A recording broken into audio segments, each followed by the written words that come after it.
I have a new book, like The Mindful Body, Thinking Our Way to Chronic Health.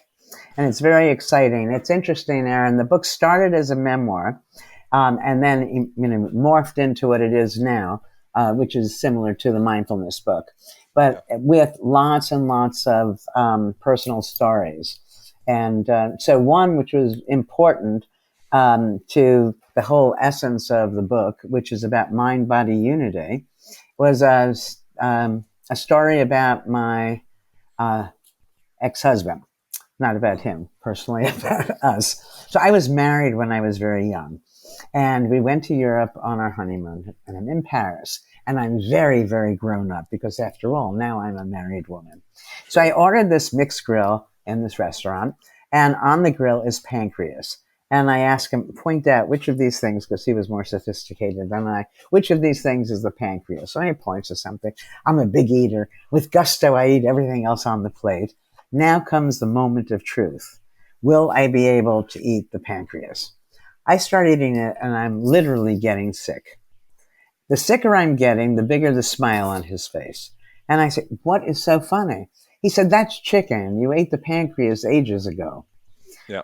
Okay, so now it was many years later until the theory of mind body unity was born, but that was the first. The second is very important, much more, it's both personal and more important than that little story, was my mother had cancer, breast cancer, and the cancer had metastasized to her pancreas.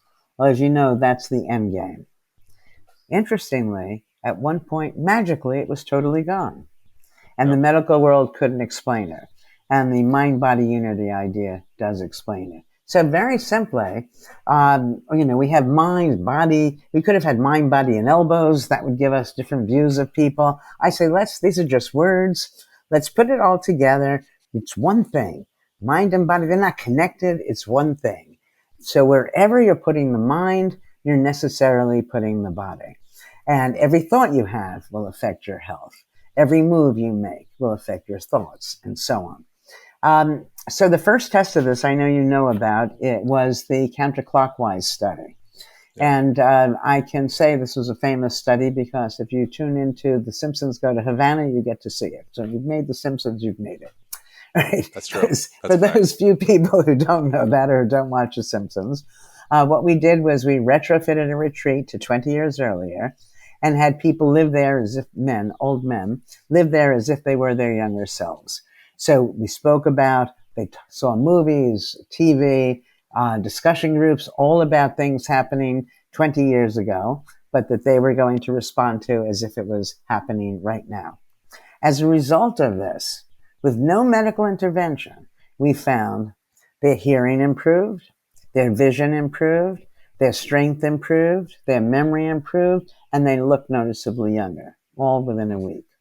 And so those findings were so extreme and important for me that I continued doing that work for the next 20 years. And the most recent of which, there's so many I can choose from on all different topics, but let me just take one, which was a study on wound healing. Now, it would have been nice for experimental purposes to really just hurt people, create a giant wound. I didn't want to do that, and even if I did, the review committee would not let me do it. So it's a minor wound, but a wound still. We have people all equally wounded, so to speak, in front of a clock. For a third of the people, the clock is going twice as fast as real time. Time is rushing by. For a third of the people, the clock is going half as fast as real time. For a third of the people, the clock is real time. So the question we're asking, is that wound going to heal when, quote, it's supposed to, when one would assume, when real time tells us the amount of time has passed, or perceived time, what the clock tells us? And the answer was perceived time. We have so much more control over our health than people realize that I do study after study, write book after book to try to get the story out there so people can start using all of this information to heal themselves, to keep themselves happy and well. One of the, I know that the research on placebos is very exciting. Research that but mostly other people have done. And I think placebos may be our strongest medicine.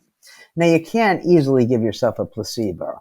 You can't give yourself a pill and make believe it's real medicine when you know it's not real medicine, okay? But if you just think about a placebo, that you take this pill the doctor tells you is going to cure you, and then you get cured, but the pill is inert, so it's not the pill. So who's doing the curing? You're doing it yourself.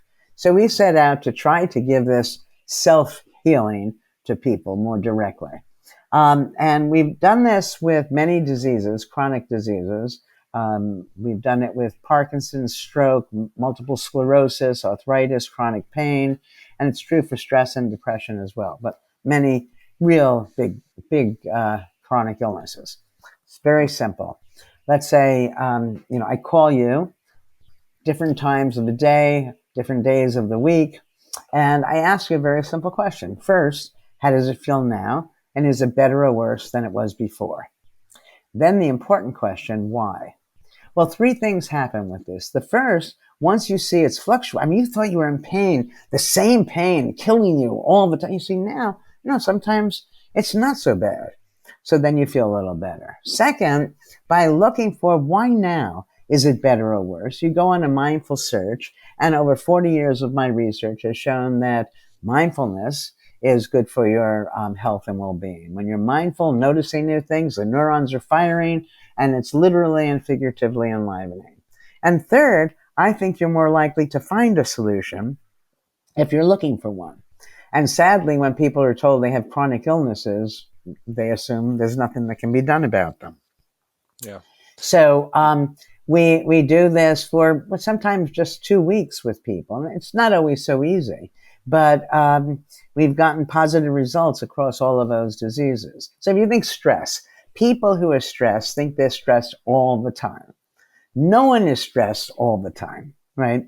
The problem is, or I don't know if it's a problem, the reality is that when you're not stressed, you're not thinking about the stressor. So you go from being maximally stressed, not thinking about it, to stressed again, and you forget that intervening period was okay. But we bring your attention to it. So let's say, Aaron, we do this with you because you're maximally stressed, clearly, and you find that, when I'm talking to Ellen Langer, that's when I'm the most stressed.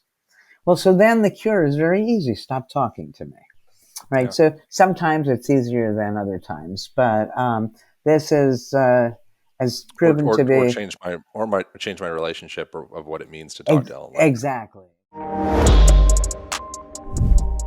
Hope you guys enjoyed that conversation. If you did, jump over to YouTube, subscribe over there so you can see the video version of this and the rest of the podcast, as well as instructional content that is also at Align Podcast on YouTube. Thank you for subscribing. Thank you for sharing. Thanks for joining you. I'll see you next week.